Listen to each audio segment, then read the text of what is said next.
But our very smart president apparently didn't get the memo. He posted on Truth Social late Sunday, quote, "It's not politically correct to use the term regime change, but if the current Iranian regime isn't able to make Iran great again, why wouldn't there be a regime change? MEGA. I leave that for you to contemplate."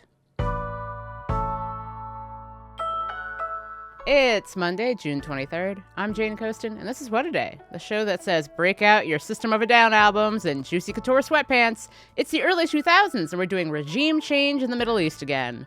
On today's show, a federal appeals court sides with the Trump administration over the deployment of National Guard troops in Los Angeles. And Palestinian activist Mahmoud Khalil is released from federal detention. But first, let's talk about the United States going to war in the Middle East. Again. Maybe. On Saturday night, Americans learned via social media, in this case, Truth Social, that the United States had bombed 3 Iranian nuclear facilities. President Donald Trump posted, quote, "Congratulations to our great American warriors. There is not another military in the world that could have done this. Now is the time for peace." He also spoke in a televised address later that evening. Our objective was the destruction of Iran's nuclear enrichment capacity and a stop to the nuclear threat posed by the world's #1 state sponsor of terror. Tonight, I can report to the world that the strikes were a spectacular military success. The massive strikes, dubbed Operation Midnight Hammer, included the use of 7 B-2 bombers carrying massive ordnance penetrators, so-called bunker buster bombs, capable of reaching underground targets, like Iran's uranium enrichment facilities. The strikes came after Trump's announcement Thursday that he would take 2 weeks, you know, that demarcation of time that means nothing to Trump, to decide whether to strike Iran. Israeli officials had been pushing for American involvement after launching their own attack on Iran on June 12th. And Israeli Prime Minister Benjamin Netanyahu was pretty pumped. Congratulations, President Trump. Your bold decision to target Iran's nuclear facilities with the awesome and righteous might of the United States will change history. But the crowd at a rally with Vermont Senator Bernie Sanders in Tulsa, Oklahoma Saturday seemed to mirror how I'm feeling right now, and maybe you too, when they heard the news from Senator Sanders. This is a statement from Donald Trump, quote, "We have completed our very successful attack on the 3 nuclear sites in Iran," etc.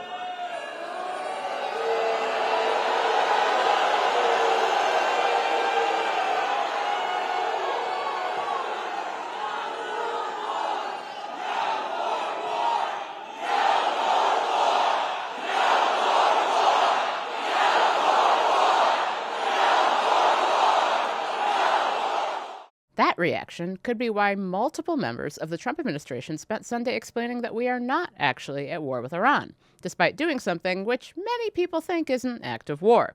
Here's Vice President J.D. Vance speaking with NBC's Kristen Welker on Meet the Press. Is the United States now at war with Iran?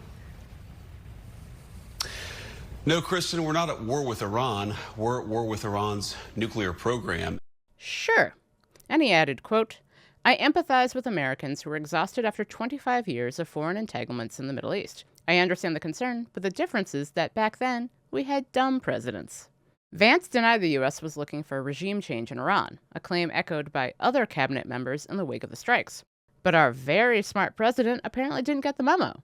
He posted on Truth Social late Sunday, quote, "It's not politically correct to use the term regime change, but if the current Iranian regime isn't able to make Iran great again, why wouldn't there be a regime change?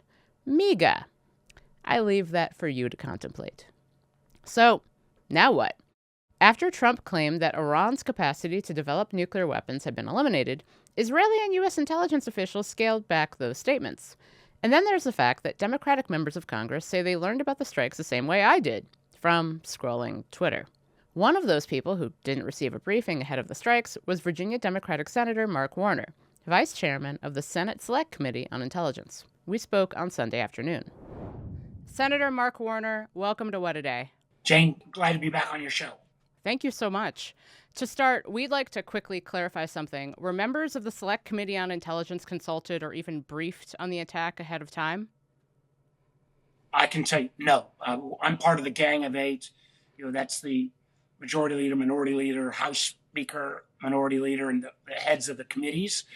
And no, we were not contacted. I think there was a perfunctory call made to Senator Schumer's office, but there was no traditional outreach or briefing that goes on, particularly when it appears that this action had been planned for some time, if we're talking about 125 different aircraft being used.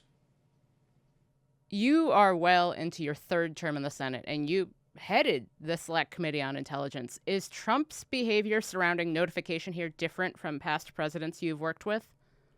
It is different. Again, and let me give appropriate credit. In Trump, the first term, when he thought about also bombing Iran after a drone had been shot down, he literally brought into the White House all the senior leadership of not just the intel committees, but the Armed Service and Appropriations committees. He did better outreach. This time, I guess I'm not totally surprised because there's been virtually no outreach from the administration to our committee, or for that matter, I think to, I'm not even sure, to most of the Republicans. I don't know whether they all got called or not. On Saturday night, the president made it sound like 3 nuclear-related facilities were basically taken out altogether, eliminated. But on Sunday, the Department of Defense made it sound like the extent of the damage to those 3 nuclear facilities was still unclear, and that at least one of those facilities might not have been destroyed. What's your best understanding at this point of what's going on?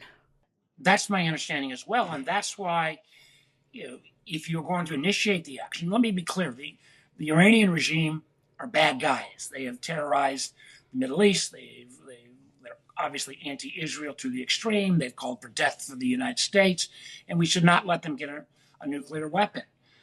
But these are the kind of questions that are normally asked before an event takes place. What happens if you can't take out all the nuclear sites? What next? What will be the preparation that our 40,000 troops will have in the region to protect themselves? And if Iran strikes back, what will be our next step of retaliation? And if we don't have all the answers, I think we're going to demand the answers this week, but a little bit of this is after the fact now. So what do you make of the conflicting messages that are coming out of the White House and the Pentagon about the extent of damage? Because millions of Americans heard on Saturday night the president say that these facilities have been destroyed, and now you're hearing both Israeli and American officials saying maybe not. I think it's important to have your facts straight. And actually, I would have been shocked if the president's claims last night were 100% accurate, because one of the things is that we've looked at for some time, is that these are facilities, many of them encamped in solid rock. And there was always a question, could we actually even take them out with the bunker buster bombs? And so I'm not surprised. I am glad that the Pentagon did not stretch the truth in terms of their reporting. But it begs the question now, if we didn't take them out, are we going to go back in? What does that mean?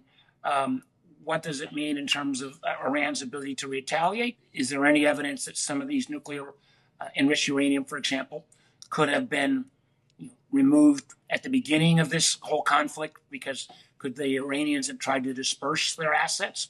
These are all questions that I think it would be awfully good that we had a full-fledged plan, not just of we're going to bomb, but what happens after that. Right. I think that's been what's really getting to me is when you ask, and now what, you don't get any response whatsoever. Now, in the run-up to the president's decision, there has been a lot made of Iran's intentions to build a weapon. Back in March, National Intelligence Director Tulsi Gabbard said that Iran's supreme leader, quote, has not authorized the nuclear weapons program that he suspended in 2003. Trump recently told reporters, I don't care what she said. And then on Sunday, Secretary of State Marco Rubio told CBS News that, quote, it doesn't matter if the order was given. They have everything they need to build nuclear weapons. Do the president and Rubio have a point here that regardless of whether someone said build a nuclear weapon, the Iranians were still getting too close for comfort? Clearly, Iran has enriched a lot of additional uranium. But enriching uranium is one step in this process. The next is creating literally a bomb with that enriched uranium. And then the next step is having a delivery mechanism, usually a rocket, that can deliver that bomb. Literally 6 days ago, on last Monday, And we asked the community, the intelligence community, had they changed their conclusion? And they said no. I think if the president had made the case in a clear way to Congress and the American public, there might still be questions, but at least we kind of go in knowing what the consequences might be. Right now, before this action was taken, I didn't have the foggiest idea what the American policy was, because when the Israelis first attacked Iran, it was clear the American government's position at that point, about almost 2 weeks ago, not even full 2 weeks ago, was that, all right, the Israelis are on their own on this, and we'll help defend Israel, which we should, but we weren't going to take part in their action. And we're now sitting where we don't know exactly how much damage was inflicted. We don't know where all the Iranian enrichment facilities, if any of them have been dispersed. And the most important question is, we don't know what the Iranian regime is going to do next in terms of striking our forces, or for that matter, Americans anywhere in terms of potential terrorists, or for that matter, cyber or other type of attacks.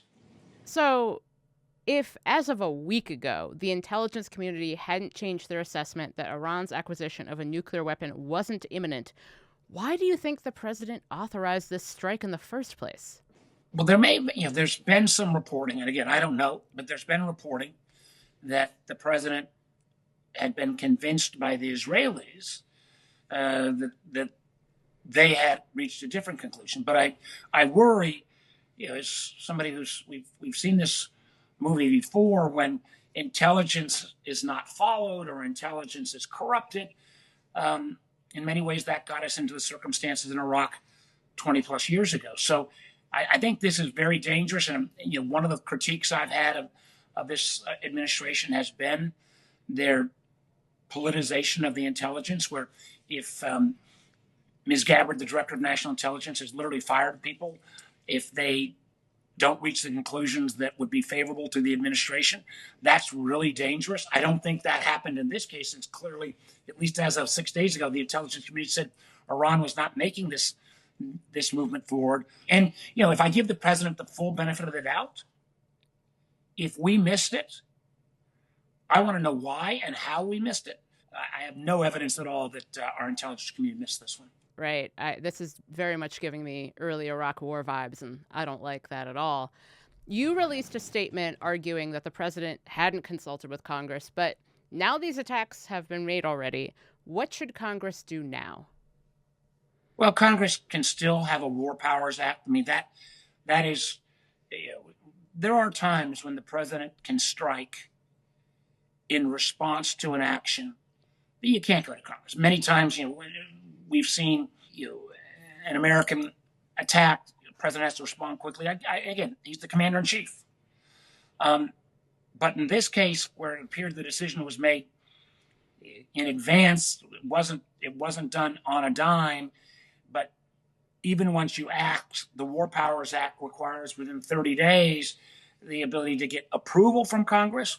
So my friend Tim Kaine, the fellow senator from Virginia, he's going to ask that we vote on the War Powers Act. I think we should vote on that, because I don't think again, this is not about Congress. This is about the American public and what they know and what their right to know is as well, and where we go from here. Whether my Republican friends will go ahead and find their voice on this one, or whether they will simply bend the knee again, time will tell. How realistic is it that Iran would return to the negotiating table at this point? Well, the Iranians are very unpredictable. And if they really are, decimated, they may have no other option. My fear is, we're talking about a nation, 90 million people, that has proxies in the region, that unfortunately has networks of trying to support terrorists. I would hope they would return to the negotiating table, but that is a hope more than an expectation. Senator Warner, thank you so much for taking the time to join me. Thank you, Jane. That was my conversation with Virginia Democratic Senator Mark Warner, Vice Chairman of the Senate Select Committee on Intelligence. We'll get to more of the news in a moment, but if you like the show, make sure to subscribe, leave a 5-star review on Apple Podcasts, and share with your friends. Here's what else we're following today. Headlines. The United States Court of Appeals for the Ninth Circuit is now in session. We have one case on the argument calendar today, Governor Gavin Newsom et al. Versus President Donald J. Trump et al. For now, the Trump administration has the legal power to deploy the National Guard in Los Angeles. That's after a federal appeals court late Thursday agreed with Trump that he could use troops to protect federal agents while they deport undocumented residents around LA, and that he can do so despite the objection of California Democratic Governor Gavin Newsom. The three-judge panel ruled unanimously. They said the president could use those troops because he was sufficiently impeded from executing the laws of the United States with, quote, regular forces. President Trump called the latest ruling a capital G great, capital D decision for our capital C country in a post on, you guessed it, Truth Social. On Friday, Newsom pledged to continue his legal fight against the Trump administration. The U.S. government is funding this genocide, and Columbia University is investing in this genocide. This is what I was protesting. This is what I will continue to protest with every one of you, not only if they threaten me with detention, even if they would kill me, I would still speak up for Palestine.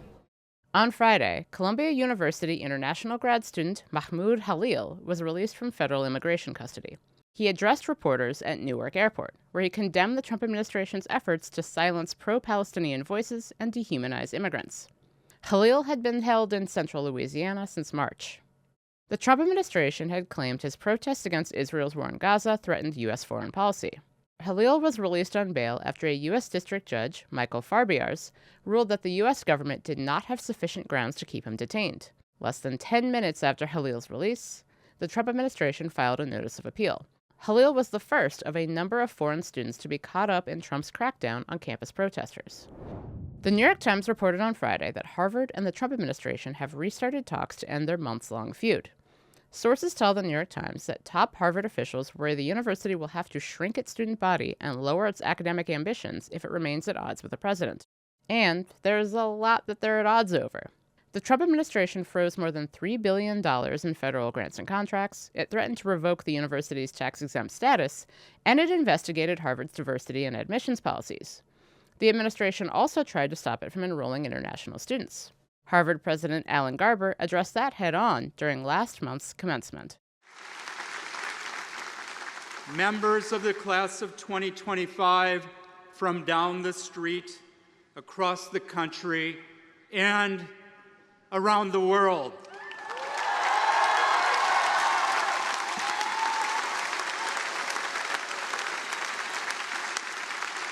Around the world, just as it should be.